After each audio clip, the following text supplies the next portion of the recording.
Madame, Monsieur, bonsoir. Dans l'actualité de ce vendredi 9 décembre, de la prison ferme pour de fausses victimes des attentats, un homme et une femme avaient prétendu avoir été présents autour du Stade de France le 13 novembre. Le couple avait ensuite touché 60 000 € d'indemnisation. La justice les a sévèrement condamnés. Paul Pogba, visé par le scandale Football Leaks après Cristiano Ronaldo et José Mourinho la semaine dernière, le Français aurait lui aussi caché une partie de ses revenus dans un paradis fiscal. La circulation alternée qui n'est pas reconduite ce week-end à Paris, mais attention, la question de la pollution pourrait se reposer dès lundi. Nous verrons quelles autres solutions ont fait leur preuve en Europe avec notre spécialiste écologie Jean-Baptiste Bouvet. Quel vin mettrez-vous sur votre table à Noël? Le budget moyen des Français pour les fêtes s'élève à 55 €. Face aux grands crus, des petits nouveaux commencent à se faire une place. Et puis il n'y a pas mieux, paraît-il, pour travailler les abdominaux, le maillot de bain façon nageoire caudale. Coup de projecteur ce soir sur une école de sirènes et de tritons aux Pays-Bas, et c'est très sérieux. Il s'était montré très convaincant, avait raconté le traumatisme d'avoir assisté à l'explosion d'un des kamikazes du Stade de France et fourni de faux certificats médicaux, des mensonges qui leur avaient permis de toucher 60 000 € du fonds d'indemnisation des victimes. Un couple a été condamné hier à 6 et 3 ans de prison pour escroquerie aggravée. Louis Olivier et Vincent Capu. Au-delà de l'escroquerie réelle, c'est plus une question de morale qui a été jugée hier au tribunal de Grasse. Est-ce plus grave de voler de l'argent lorsque l'on parle d'attentat? Pour le procureur, sans aucun doute. Il est tout à fait inadmissible que des personnes profitent, en faisant croire qu'elles se trouvaient sur place, de toucher des sommes qui sont destinées à ceux qui en ont vraiment besoin. 6 ans et 3 ans de prison ferme pour le couple, originaire de Cannes. Les plus lourdes peines jamais prononcées dans ce type de dossier. Les condamnés ont d'abord réussi à faire croire qu'ils étaient au Stade de France le soir des attentats du 13 novembre 2015. Ils ont reçu 60 000 € au titre de victimes. Ils ont ensuite été démasqués alors qu'ils déposaient une nouvelle demande d'indemnisation pour l'attentat de Nice en juillet dernier. Cela veut dire que l'homme de 36 ans et sa compagne de 29 ans ont réussi à tromper au moins 3 filtres. Les enquêteurs qui entendent la plainte, les médecins qui dressent le certificat médical et le fonds de garantie qui rassemble tous les éléments. Les responsables du fonds de garantie expliquent qu'il est extrêmement difficile de détecter ce type d'escroc. Il semble qu'ils étaient en contact avec des personnes qui avaient vraiment été victimes des attentats, ce qui leur permettait d'avoir, si vous voulez, un certain nombre de clés. Évidemment, ce que craignent les associations de protection de victimes, c'est un durcissement des procédures à la suite de ce type d'affaires. Plus de conditions, plus de règles, plus de vérifications. Or, déjà, pour beaucoup de personnes, c'est extrêmement compliqué de se faire reconnaître comme victime. Ça, ce serait vraiment regrettable que quelques-uns puissent pénaliser des milliers de personnes. Les associations rappellent par ailleurs que le nombre d'escroqueries demeure très faible, une dizaine sur les 5000 dossiers d'indemnisation déposés suite aux attentats de 2015 et 2016. Venons-en maintenant à ces nouvelles révélations du Football Leaks. Après Cristiano Ronaldo, c'est au tour d'un Français, Paul Pogba, d'être accusé de fraude fiscale. Le joueur aurait donné son assentiment pour des placements dans des paradis fiscaux. Explication Pierre-Emmanuel Chinardet et Damien Ferrero. L'enquête dévoile un système d'évasion fiscale organisé par les agents de Paul Pogba. Première étape, fin 2014, son agent à l'époque, Walid Tanaziefti, ici à gauche, lui fait signer un contrat sur la marque Paul Pogba. Il prévoit que l'agent empoche seul les revenus des droits à l'image du joueur pendant 15 ans. Paul Pogba est abusé car l'argent gagné est placé dans un paradis fiscal au Luxembourg via une société écran. Quelques mois plus tard, le joueur français change d'agent. Mino Raiola rachète les droits de la marque Paul Pogba. C'est la deuxième étape. Mino Raiola ouvre une société offshore sur l'île de Jersey, un autre paradis fiscal, mais cette fois avec l'assentiment du joueur. L'opération a lieu juste avant la signature d'un contrat avec un équipementier, estimé entre 25 et 40 millions d'euros. On ne peut pas soupçonner Paul Pogba d'avoir imaginé ce montage financier, ces structures offshore, c'est beaucoup trop complexe. En revanche, ce qu'on sait, c'est qu'à un moment, il faut signer. Donc on peut ou pas se renseigner sur ce qu'on signe. Impossible d'évaluer le montant du préjudice, mais cette affaire s'ajoute à celle de Cristiano Ronaldo. La star du Real Madrid soupçonnait, lui, d'avoir dissimulé au fisc espagnol 150 millions d'euros. Les joueurs sont des professionnels, ils savent ce qu'ils font. Il y a des personnes qui regardent, qui spéculent et qui disent des choses. Mais ce qui est important, c'est que tout soit rapidement clarifié. Ces révélations démontrent également l'immense pouvoir des agents. Mino Raiola aurait profité des contrats de Paul Pogba pour toucher 37 millions d'euros de commission en 4 ans, presque autant que son joueur. À Paris, la préfecture de police l'a annoncé en début d'après-midi. La circulation alternée ne sera pas reconduite samedi et dimanche. Même décision à Lyon, où la mesure anti-pollution a été mise en place pour la première fois aujourd'hui. Est-ce à dire que le dispositif n'a qu'une efficacité très relative? Réponse Julien Beaumont et Christophe Buzine. Lyon et Paris ont un point commun aujourd'hui, ce même horizon pollué. Chaque ville a pris des mesures, notamment de circulation alternée. Alors quel effet sur la qualité de l'air? À Paris, après 5 jours de circulation alternée, le seuil de pollution baisse tout doucement. En tout, 42 000 véhicules contrôlés, 2200 PV distribués et des automobilistes compréhensifs. Si c'est pour l'écologie et la planète, ça vaut le coup. Maintenant, après, je trouve que c'est un véhicule de travail. Je dois livrer des clients, j'ai des impératifs. À Lyon, pas d'amende aujourd'hui car la ville mettait en place pour la première fois la circulation alternée. Mais les usagers, pour beaucoup, n'avaient pas d'autre choix. Si je calcule la demi-heure que j'ai, c'est impossible de la faire en transport en commun. Et en plus, c'est la grève, donc c'est encore plus compliqué. À Paris, la mesure est en place depuis 5 jours. D'où cette question, existe-t-il un effet cumulatif? Les automobilistes ont dans l'ensemble laissé leur voiture un jour sur 2. Ils ont donc appris à s'adapter. Vous avez respecté tout du long exprès? Tout du long, oui. Pourquoi? Parce que ça me semble hyper important de respecter ces règles-là si on veut que notre planète aille bien. Je vais faire l'effort de prendre un peu plus les transports en commun aussi, moi, chez moi, et laisser la voiture quand j'en ai pas besoin. Autre question liée à ce phénomène, quel est l'impact sur les commerces? Des trottoirs vides dans la capitale, trop occupés à trouver une solution pour rentrer chez eux, les Parisiens ont déserté les boutiques. C'est le constat de cette commerçante. Le fait de ne pas pouvoir circuler dans Paris, ils restent chez eux, tout simplement. Et donc là, c'est une mauvaise semaine pour vous? Ça a du mal à commencer. Après le vendredi, c'est vrai que c'est les jours où c'est peut-être le week-end et les gens descendent faire leurs achats de Noël, mais un peu plus de monde aujourd'hui que depuis le début de la semaine. Inquiétude aussi à Lyon où la mise en place de la circulation alternée coïncide avec le début de la fête des Lumières. Les organisateurs craignent qu'il y ait moins de monde. Demain, à Paris et Lyon, la circulation sera sans restriction. Alors toute la difficulté de ce genre d'épisode est d'en mesurer les effets sur la santé humaine. Le nombre de consultations a clairement augmenté ces derniers jours. Les écoles de la capitale ont appliqué des mesures de précaution, comme nous le montrent Esther Lefebvre, Olivier Standbach et Mélanie Texido. La pollution, ça veut dire qu'on ne veut pas courir. Si on court,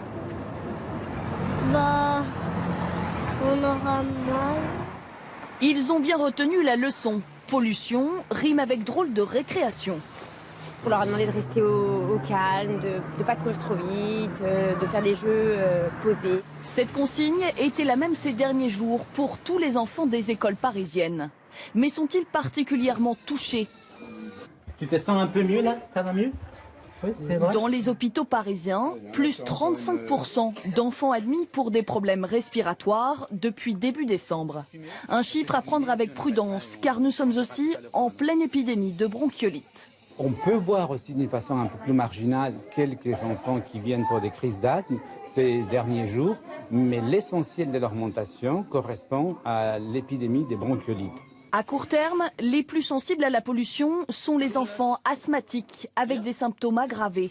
C'est le cas de Jonas, 9 ans. Il se remet tout juste d'une violente crise d'asthme.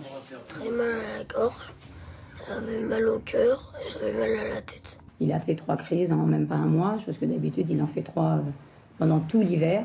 Tu gonfles à fond et Mais le pic de pollution, ce n'est pas ce qui inquiète le plus ce spécialiste. Le problème essentiel, c'est la pollution à long terme, qui en génère des pathologies, un peu comme le tabagisme passif. C'est-à-dire que vous êtes soumis à une pollution chronique. En clair, la levée prochaine de l'alerte ne signifie pas la fin du danger. Et on l'a vu ces derniers jours, la circulation alternée est très contraignante, mais pas forcément efficace. Existe-t-il d'autres solutions plus probantes? Bonsoir Jean-Baptiste Bouvet. Bonsoir Anne-Claire. Alors est-ce que nos voisins européens ont découvert la recette miracle sur ce terrain de la pollution, Jean-Baptiste? Pas encore, mais prenons quand même 4 exemples. D'abord, Athènes, qui était la ville la plus polluée d'Europe, on y suffoque un peu moins aujourd'hui grâce à la circulation alternée. Elle ne dure pas que quelques jours comme en France, mais 9 mois. Londres, elle, a instauré il y a 10 ans un péage urbain. Le trafic a diminué de 15%, mais la création de couloirs prioritaires pour les bus crée des embouteillages monstres. Résultat, le smog, le célèbre nuage asphyxiant, recouvre toujours la capitale britannique. Regardons maintenant Berlin, où l'on respire de l'air vicié dans 1 rue sur 4. C'est un peu moins qu'en 2008, c'est 2 fois moins. Comment? Grâce à une vignette écologique. Les véhicules les plus nocifs ne peuvent plus du tout accéder au centre-ville. Et dans un mois, Paris va prendre exemple sur Berlin et mettre en place le même type de dispositif. Milan, 4e et dernier exemple, le plus radical. Depuis ces temps, les vieux diesels ne peuvent plus du tout accéder au centre-ville. Résultat, entre 2010 et 2015, la concentration de particules fines a diminué de 40%.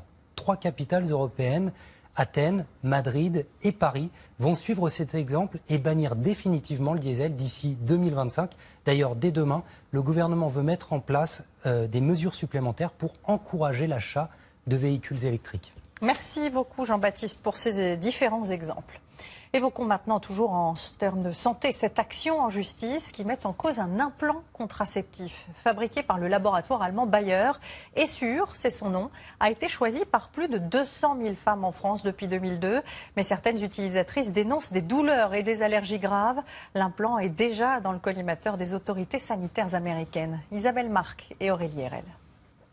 Depuis 5 ans, Maribel souffre de douleurs articulaires et abdominales aiguës, de troubles visuels et hormonaux. Sa voix a changé et elle est très fatiguée malgré une bonne hygiène de vie. Il y a quelques mois seulement, elle découvre par hasard que son implant contraceptif contient du nickel. Elle y est allergique, d'où sa colère. On m'a jamais demandé si j'étais allergique. On m'a vendu ça de façon, c'est merveilleux, il n'y a pas d'effets indésirables, il n'y a pas d'anesthésie nécessaire. Donc vraiment, on vous le vend très bien. Donc du coup, vous dites oui, c'est merveilleux. Et c'est tout le contraire. On a basculé dans l'enfer et puis très vite. La liste des effets indésirables s'accumule. Aux États-Unis, des milliers de femmes se plaignent de cet implant. Essure, c'est son nom, ressemble à un petit ressort. On le dépose par voie naturelle dans les trompes. En quelques semaines, il se déploie, des tissus se forment et bouchent l'accès en permanence. Depuis qu'elle l'a fait retirer, Isabelle se remet lentement de sa paralysie des jambes après un parcours douloureux. Tous les médecins que j'ai vus, cardiologues, pneumologues, neurologues, médecins généralistes, gynéco, personne n'avait fait le lien avec les implants. Pour se faire entendre, elle est venue avec d'autres témoigner devant les gynécologues en congrès à Montpellier. Nous, ça nous interpelle, ça interpelle les patientes. Et la question qu'on se pose maintenant, c'est est-ce qu'il faut qu'on arrête de les poser? Est-ce que ça touche beaucoup de femmes? Ou est-ce qu'il y a des femmes à qui on peut les poser et d'autres femmes à qui on ne peut pas les poser? Et donc voilà où on en est. Réponse des autorités en 2017. En attendant, Essure est sous surveillance renforcée. Mais l'association, forte de 60 000 signatures, réclame la suspension du produit. En politique, les appels de la direction du Parti socialiste ont été, semble-t-il, entendus. Marie-Noëlle Lienemann renonce à être candidate à la primaire. La sénatrice veut éviter un émiettement des voix. Fin de citation. La ministre de la Santé, Marisol Touraine, elle, a mis fin aux rumeurs et annonce qu'elle ne se présentera pas à ce scrutin. François Hollande, lui, a revêtu son habit de chef des armées aujourd'hui. Il était à bord du Charles de Gaulle alors que le porte-avions est en train de revenir vers Toulon. Les avions de chasse français ont effectué plus de 5000 missions au-dessus de l'Irak et de la Syrie depuis le début de l'opération. Le président a souligné les résultats, je cite, impressionnants de cette campagne contre Daesh. Daesh qui perd du terrain à Mossoul mais qui n'a pas encore perdu la guerre. Les forces irakiennes sont désormais confrontées à une mission des plus difficiles. Après avoir repris certains quartiers, elles doivent identifier qui, depuis 2 ans et demi, a aidé les djihadistes. Une justice presque impossible à rendre dans le chaos ambiant, comme nous le montrent Patricia Lémonière et Louis-François Corrèble. Regardez. Depuis la prise de la ville, les arrestations se multiplient. Ils sont 4 ce jour-là suspectés d'appartenir au groupe de l'État islamique. Les forces de sécurité sont sur le qui-vive. Les djihadistes bénéficient encore de nombreuses complicités. Le temps de l'interrogatoire fini, ils sont conduits dans cette maison qui fait office de prison. Aujourd'hui, les policiers sont de retour et avec eux, l'heure des règlements de compte a commencé. Au commissariat, les habitants, de plus en plus nombreux, dénoncent les exactions commises lorsque les hommes de Daesh étaient les maîtres des lieux. Dans cette villa vivait un important chef de Daesh, un notable de la ville, très riche. Il a fui à Mossoul. Quand on est arrivé, il ne restait que de simples combattants. On les connaît, on les cherche pour les arrêter. Nous avons rendez-vous avec un ancien. Son petit-fils est en prison. Il est accusé d'avoir dénoncé un homme qui fumait, ce qui était interdit par les djihadistes. Daesh faisait pression sur les gens pour qu'ils collaborent. Aujourd'hui, il y a des habitants qui veulent leur revanche. Mon petit-fils, c'est de la revanche, je vous le dis. Une vingtaine de personnes est arrêtée ici chaque semaine. Tous les cas sont examinés à l'intérieur de cette maison transformée en tribunal. Nous avons pu rencontrer les juges qui sont en train de statuer, mais nous n'avons pas pu les filmer pour des raisons de sécurité. Faire respecter la loi ne sera pas facile. Certains ne croient pas en la justice. 5 des frères de Assad ont été tués par les islamistes. Ils auraient jeté leurs corps dans des fosses communes situées à l'extérieur de la ville, dans des zones inaccessibles encore minées. Si on ne nous rend pas justice et vite, ma tribu s'en chargera. On sait qui a fait tout cela. On les tuera et on sera vengé. Ses amis sont tous habités par le même sentiment. Les exactions sont encore très présentes dans les esprits. Et ici, pas question de pardonner. L'homme dont on va maintenant parler était un héros de la conquête spatiale. Alors que personne n'avait encore marché sur la Lune, John Glenn avait été le premier Américain à faire le tour de la Terre en orbite. L'astronaute est mort hier à l'âge de 95 ans. Un personnage de l'histoire des États-Unis qui avait aussi inspiré Hollywood. Fabrice Collaro. Une histoire hors norme qui a fait de John Glenn l'un des héros de l'Amérique. En 1959, en pleine guerre froide, la NASA recrute ses 7 premiers astronautes parmi 500 pilotes de chasse. Tous vont subir durant plusieurs années un entraînement physique rigoureux avec l'espoir d'être le premier à partir dans l'espace. Une aventure qui a d'ailleurs inspiré Hollywood avec le film L'étoffe des héros. Ce groupe était vraiment hors du commun. Il y avait une certaine compétition entre nous pendant l'entraînement, pour les vols. Mais vous étiez aussi comme des frères? Oui, c'est vrai. Et quand un vol était programmé, on formait un groupe soudé qui travaillait très dur pour y arriver. Et après 11 tentatives infructueuses, le 20 février 1962, John Glenn s'envole enfin. Ça y est, je suis en apesanteur. Tout va bien et je commence à faire le tour. Waouh, c'est énorme! À bord de sa minuscule capsule spatiale, il effectue 3 tours de terre, non sans quelques difficultés. Car le système de bord défaillant l'oblige à reprendre les commandes en manuel, une manœuvre très risquée pour l'époque. Il y avait de gros débris, des débris enflammés qui tombaient derrière moi. Mais John Glenn réussit malgré tout à rentrer sain et sauf et à amérir dans l'océan Pacifique, de quoi redorer le blason de l'Amérique, humilié par le vol du Russe Gagarine 10 mois auparavant. Après cet exploit, ce pionnier de la conquête spatiale se lance en politique et devient sénateur. Mais John Glenn a toujours la tête dans les étoiles. Et contre toute attente, il décide de repartir dans l'espace à bord de la navette spatiale Discovery. Nous sommes en 1998. Il est alors âgé de 77 ans et il est toujours aujourd'hui le plus vieil astronaute à avoir été dans l'espace.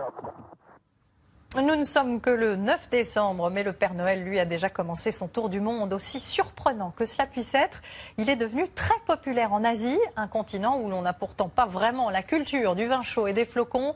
Cette année, l'île de Taïwan a importé le marché de Noël de Strasbourg. Jacques Boivin et Eric Schings. Pour ces petits Taïwanais, Noël, c'est ça.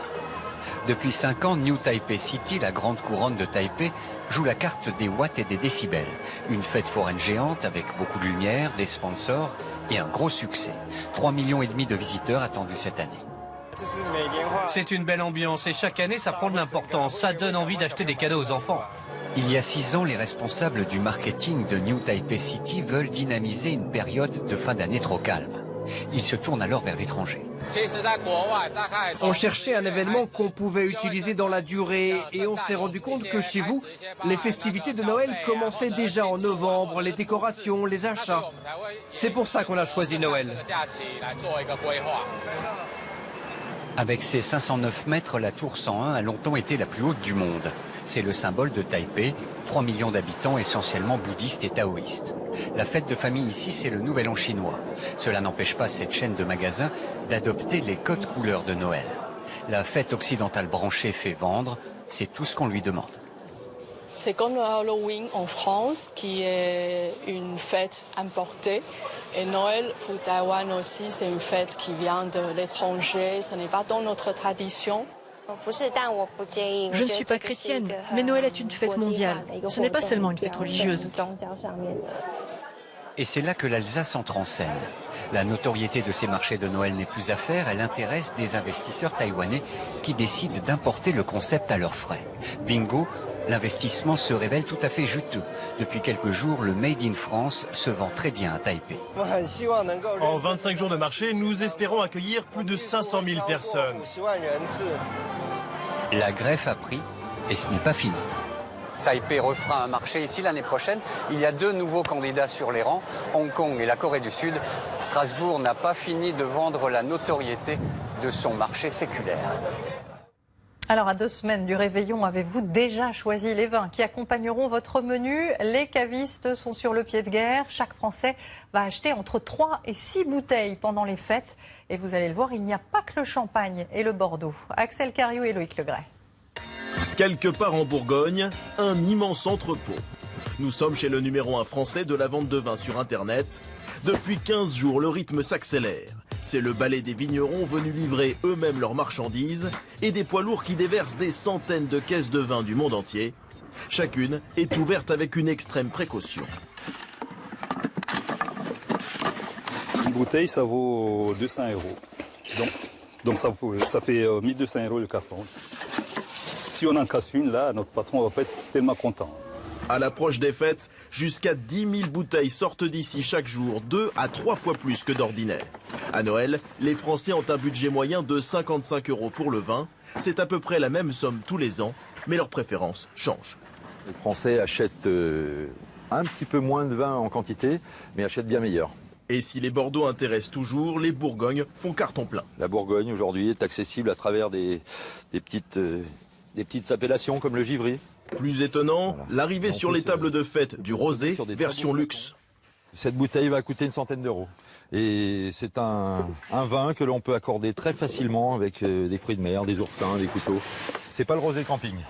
Et bien sûr, ça pétille toujours pour le Prosecco, le cousin italien du champagne, 2 à 3 fois moins cher. Il y a 2 ans, nous vendions 300 bouteilles sur un mois de décembre. Cette année, on va en vendre à peu près 30 000. Mais le champagne, le vrai, séduit encore 8 Français sur 10. Chez ce caviste parisien, la tendance est nette. Les grandes marques sont en perte de vitesse, dépassées par les champagnes de vignerons. Au départ, les gens aimaient s'identifier à travers une marque de champagne.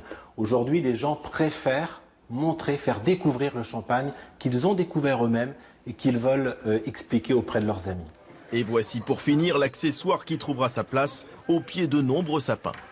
C'est un outil qui nous permet de retirer du vin d'une bouteille sans retirer le bouchon. Donc on remplace le vin tout simplement par un gaz qui n'altère pas le vin. Et ce qui est formidable, c'est que la bouteille, elle est refermée. Mais déguster ces bonnes bouteilles au compte-gouttes n'est pas donné. L'accessoire coûte 200 €, soit le prix d'un très grand Bordeaux. Elles seront nombreuses, suspendues près de la cheminée. Les chaussettes sont très utiles en cette période et pas seulement pour mettre vos pieds à chaud. Parmi les plus résistantes du marché, celle de la maison Brousseau, une maison créée il y a 3 générations dans un village du Limousin. Nous lui consacrons ce soir notre rubrique Made in France. Kylian Bridou et Sylvain Thévenard. Stromae, Maître Gims et même Bernard Cazeneuve ont un point commun. Ce sont leurs chaussettes. Des chaussettes fabriquées ici, dans cette usine du Limousin. Au moins 20 000 paires y sont tricotées chaque semaine. Un savoir-faire français, axé avant tout sur la qualité. On ressent de la fierté quand même de savoir qu'on est les derniers en France. Déjà c'est bien pour nous, et puis c'est bien pour voir que les entreprises restent chez nous. C'est vrai que quand on m'a dit qu'il y a de la chaussette française au Car, on est loin d'imaginer ça, on voit plutôt une usine en voie de disparition. Alors travailler pour du Made in France, c'est une grande fierté pour nous. 37 employés travaillent aujourd'hui à temps plein. Il y a 10 ans pourtant, la société déposait le bilan. Dans le village d'Écart, 622 habitants, le moral est alors dans les chaussettes. C'est le moment où Aymeric reprend l'affaire familiale avec sa femme. Avec seulement 3 personnes, il succède à son père et à son grand-père. On est au fin fond du Limousin, au milieu des vaches, et on livre des chaussettes dans le monde entier, en Chine, partout, USA, Pérou, Australie, nos petits produits fabriqués là, on arrive à les exporter partout. Voilà. Et ça, c'est grâce à Internet. Le virage est pris en 2008. Le web lui offre une clientèle plus jeune, plus internationale et plus à la mode. Face aux chaussettes chinoises bon marché, l'entreprise fait donc le pari de fournir en petite quantité les créateurs indépendants. Pour dépasser le simple argument marketing du Made in France, Brousseau réinvente pour ses marques le look et les matières de la bonne vieille chaussette. C'est aussi nos clients qui nous font grandir dans nos styles, qui nous font apprendre des nouvelles choses. Le prix n'est pas forcément beaucoup plus élevé. Les modèles les plus abordables se vendent à partir de 6 € la paire. Avec une promesse, la maille reste solide, même après 50 lavages. La qualité, de toute façon, n'est pas du tout la même si on le paye un tout petit peu plus cher, on s'y retrouve à la fin. Après avoir abandonné l'usine, la grande distribution revient passer commande. À 78 ans, la chaussette limousine a encore de beaux jours devant elle. Parlons maintenant de bénévoles qui ont récolté en une seule soirée de quoi offrir 180 000 repas cet hiver. De grands chefs ont organisé un dîner au profit des Restos du Cœur hier soir. Prix de menu 100 €. Malgré l'addition élevée, l'opération organisée à Toulon affichait complet. Baptiste Guénet et Henri-Paul Amar. D'ordinaire, ils sont seuls maîtres à bord. Mais ce soir, ces 8 chefs du Sud-Est ont délaissé leurs établissements pour mettre la main à la pâte, bénévolement. Voilà, il y a Grégory, il s'est mis sur le jus, on se met sur le potiron. Chacun a sa technique, on améliore, on rectifie. Chacun donne ses petites idées et on est tous formatés un petit peu pareil, donc on arrive à la même chose et le résultat est probant puisqu'on arrive à faire une belle tartine de Saint-Jacques. Ça y est, les premiers convives sont en train d'arriver. Chacun a déboursé 100 €. C'est l'équivalent de 100 repas pour les Restos du Cœur. Ce soir, ils sont 280 pour ce dîner de chef. Toute initiative pour la solidarité est bonne, donc on se devait d'être là. En cuisine, le personnel, lui aussi bénévole, reçoit les dernières consignes. Dès que ça s'affiche merci de Coluche, vous sortez, vous envoyez. Okay. Les dîners de chef sont nés il y a 10 ans dans le restaurant de Stéphane Lelièvre. Aujourd'hui, l'initiative est d'envergure nationale. Il y a 13 villes, 110 chefs et on espère au moins pouvoir apporter 200 000 repas pour les Restaurants du Cœur. Ce soir à Toulon, l'objectif est atteint. La recette de la soirée dépasse 26 000 €. 26 000 €, c'est 26 000 repas. Dites-vous que c'est un centre comme Toulon-Florane ou Toulonville. Toulonville, pendant un mois, on va pouvoir donner à manger. Cette année, l'association servira 163 millions de repas et compte plus que jamais sur la solidarité de tous.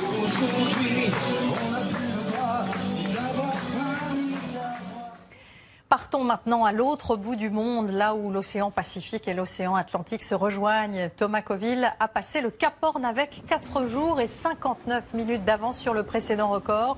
Le Breton est donc bien parti dans ce tour du monde en solitaire, même si le plus dur l'attend désormais. Il doit remonter l'océan Atlantique et être de retour à Brest avant le 3 janvier. Thomas Coville, qui n'a manifestement pas rencontré de sirènes, ces êtres légendaires qui attirent par leur chant les marins vers les profondeurs. Mais François Ouasson et Tanguy Joire, eux, en revanche, se sont laissés ensorceler. Direction le centre des Pays-Bas, où l'art de la nageoire est devenu un vrai loisir. Regardez.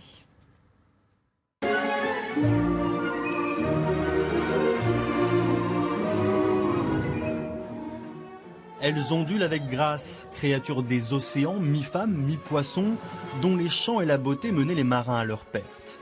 Voilà pour la légende des sirènes, devenue réalité grâce à ces passionnées pourtant bien humaines.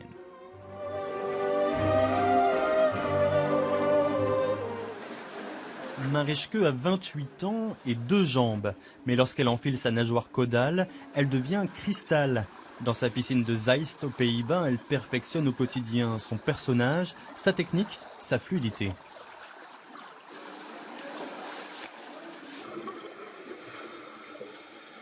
Quand je suis dans l'eau, je me sens libre, élégante. C'est plus qu'un costume, c'est ce que je suis à l'intérieur. Et tous ces accessoires, ça m'aide à l'assumer. Un rêve de petite fille bercée par les contes d'Andersen. Marischke en a fait sa profession, séances photos, spectacles, mais aussi ce matin-là, petite leçon de nager poisson. Le mouvement vient des hanches. Il faut onduler comme ça. Une école des sirènes. Comptez 60 € pour une initiation, 300 € pour des cours plus suivis. Et pour tous ces élèves, nager avec une queue, c'est comme marcher pour la première fois. La discipline est physique, très physique, et attire du coup aussi les hommes. Le plus difficile, c'est d'oublier ses jambes, de nager en ligne droite sans dévier de sa trajectoire. Chaque muscle est sollicité. C'est vraiment intense. Et au bout d'une heure d'effort, les résultats sont là. Oubliez les réflexes de terriens, nos apprentis s'amusent comme des poissons dans l'eau. Et ce phénomène venu des États-Unis a envahi les réseaux sociaux. Internet est devenu un gigantesque aquarium pour la communauté des sirènes. En France, des clubs comme ceux de Marseille ou encore de Paris se développent et font de plus en plus d'adeptes. Quant à moi, j'avoue que j'hésite encore un peu à me jeter à l'eau. Lui aussi met en scène des êtres imaginaires. Le photographe Gérard Rancinan expose en ce moment ses œuvres monumentales dans l'immense base sous-marine de Bordeaux. Après avoir été photographe de presse, il réalise aujourd'hui des fresques qui apportent un autre regard sur notre réalité. Florence Lecnec, Philippe Véron et Yves Le Bacon. Monteur. Bordeaux. On y va, on en fait une. Un bunker au petit matin. On met une lumière de fou. Rencontre avec un homme impatient. Il n'y a pas une échelle ici. Attention, là, elle n'est pas bien, là, elle n'est pas bien, là, elle n'est pas bien. Mais aussi inspiré. Magnifique, magnifique, magnifique, magnifique. Je vois un ange qui s'envole, donc je vois une légèreté, je vois une libre pensée, attrapée par les bureaucrates, les technocrates et tous les crates, en fait. Le photographe Gérard Rancinan accrochera cette dernière photo sur les murs de la base sous-marine de Bordeaux. Un point final à l'exposition qui lui est consacrée. Ici, les photographies sont souvent le reflet de nos vies, déboussolées. Un radeau de la Méduse, réinterprété, en radeau des illusions avec les migrants. Des vies obèses, croulant sous le poids de nos surconsommations et de nos passions cathodiques. Un parcours en images et en texte indissociable, le fruit d'un dialogue entre le photographe et la journaliste qui accompagne tous ces projets depuis 15 ans. On va titiller. On a cet esprit, ce mauvais esprit peut-être, c'est-à-dire cet esprit un peu critique, impertinent, avec aussi beaucoup d'humour. Qui se mettent des ailes imaginaires. Réaction à chaud de ces élèves de 3e soumis à un tourbillon d'images. On voit les déguisements, les décors. C'est vrai qu'on dirait une pièce de théâtre en fait, mais qui s'est arrêtée. C'est une chouette découverte parce que c'est une façon assez intelligente d'aborder l'actualité. Un regard sur l'actualité initié il y a 40 ans, au sein de l'agence Sigma, quand Gérard Rancinan couvre les conflits et part à la rencontre des dirigeants du monde. Mais le costume est trop étroit. Là, on est trop clair ici. Tu notes là ? Le photographe de presse quitte le terrain et ses photos vont devenir des tableaux. Sur les murs de son atelier à Ivry, découverte d'un premier tirage sur 15 mètres de long, une fresque sur l'état de la démocratie, avec une quarantaine de personnages, pensés tout d'abord sur des petits papiers. Ça, c'est un détail de la photo, c'est une ébauche qui pourrait être faite par un enfant de 5 ans, mais toute mon équipe qui travaille avec moi depuis des années, en fait, saisit ce que je veux. Car effectivement, pendant 3 mois, une ruche de 45 personnes se mobilise. Stylistes, maquilleurs, comédiens. À l'heure du numérique, il n'y a ici aucun trucage. Voilà, tu veux ça. Peut-être le succès de ce photographe français, dont les œuvres sont entrées dans les musées du monde entier. Ce dernier exemplaire signé sera d'ailleurs dans quelques jours sur les murs d'un collectionneur américain. Et parlons maintenant d'une légende. Kirk Douglas fête aujourd'hui ses 100 ans. L'acteur a convié autour de lui plus de 200 proches pour célébrer cet anniversaire si particulier à Los Angeles. Un géant de l'âge d'or hollywoodien qui a tourné plus de 80 films, dont le célèbre Spartacus. Kirk Douglas qui a dévoilé le secret de sa longévité, l'amour. Il est marié avec sa femme Anne depuis 1954. Voilà, c'est la fin de ce journal. Dans un instant, Quotidien Express, puis C'est Canteloup, place ensuite à la finale de Koh-Lanta présentée par Denis Brognard. Quant à moi, je vous retrouve demain dès 13h. Très belle soirée sur TF1. À demain.